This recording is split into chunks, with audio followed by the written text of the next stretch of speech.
आपका अपना चुनाव चिन्ह केतली केतली केतली केतली। धीरज पहलवान का चुनाव चिन्ह केतली। केतली पर मुहर लगाकर भारी से भारी मतों से विजयी बनाएं और अपने क्षेत्र, गांव, शहर, मोहल्ले को विकास की ओर ले जाएं। याद रखें, चुनाव चिन्ह केतली। ए भैया, चुनाव चिन्ह केतली। राम जी पहलवान के बेटा सब कर चहेता, भैया बहिनी सुना हो। राम जी पहलवान के बेटा सब कर चहेता, भैया बहिनी सुना हो, भैया बहिनी सुना हो।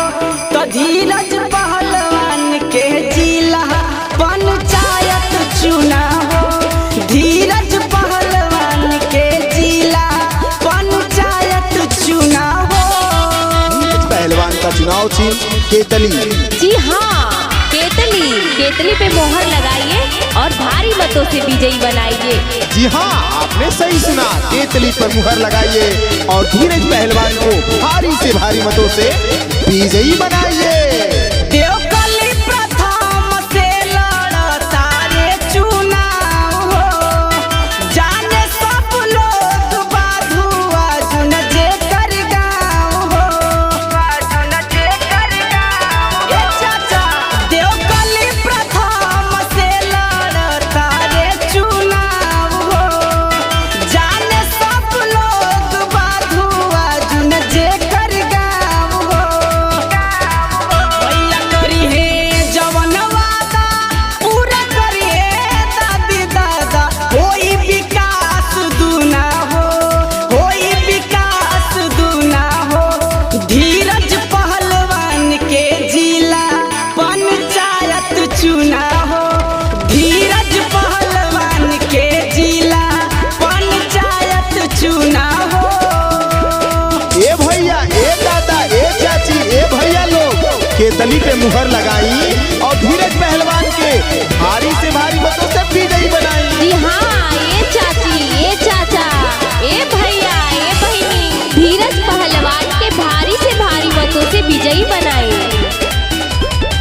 घरे घरे कल चापा कल लगावई है, गावे गावे रोड चक्का रोड बनावई है, रोड बनावई है।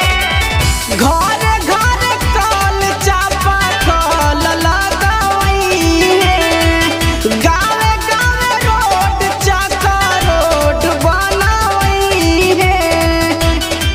देखे आपन कीमती वोट कराइल के सपोर्ट, भैया बहिनी सुना हो, भैया बहिनी सुना हो।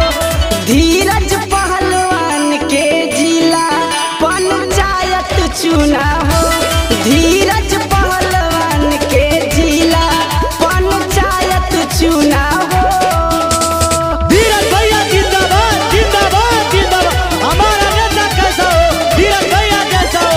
धीरज भैया जिंदाबाद, जिंदाबाद, जिंदाबाद। मारा मोहरिया तान के केतली के निशान पे, मारा मोहरिया तान के केतली के निशान पे। धीरज भैया जिंदाबाद, जिंदाबाद, जिंदाबाद। संतोष बाबा जी के इहे बाटे राजी, विनोद बवाली जी के इहे बाटे महाराजी, इहे बाटे महाराजी।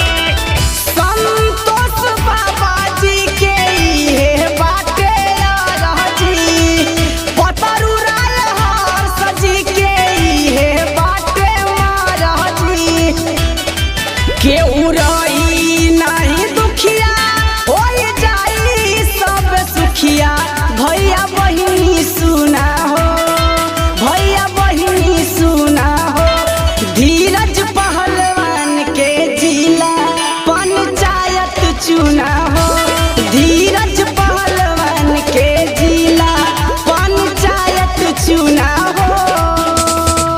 राम जी पहलवान